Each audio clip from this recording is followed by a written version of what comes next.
MLA Dhanpal వ్యాఖ్యలకు రాష్ట్ర ప్రభుత్వం స్పందించింది. ఆస్తి పన్ను వడ్డీపై రాయితీ 90% కల్పించాలని చేసిన సూచనకు మరుసటి రోజే స్పందించి జీవో విడుదల చేసింది రాష్ట్ర ప్రభుత్వం. ప్రజా సమస్యలపై 24 తారీఖున అసెంబ్లీ సమావేశాల్లో నిజామాబాద్ అర్బన్ ఎమ్మెల్యే ధన్పాల్ సూర్యనారాయణ మాట్లాడిన ఆస్తి పన్ను బకాయిలపై greater Hyderabad municipal corporation OTS ద్వారా ఆస్తి పన్ను బకాయిలపై 90% వడ్డీ మాఫీ కల్పిస్తూ ఇచ్చిన వెసులుబాటు తెలంగాణలో ఉన్న 13 మున్సిపల్ కార్పొరేషన్లకు కూడా ఇలాంటి వెసులుబాటు కల్పించాలని డిమాండ్ చేశారు.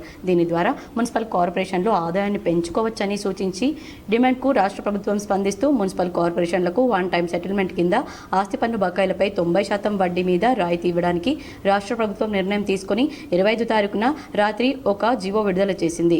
Indur municipal corporation commissioner Dilip Kumar రాష్ట్ర ఉత్తర్వుల మేరకు 31 తారీఖులోపు కట్టేవారికి ఆస్తి పన్ను వడ్డీపై 90% వడ్డీ రాయితీ ఉంటుందని ప్రకటన విడుదల చేశారు.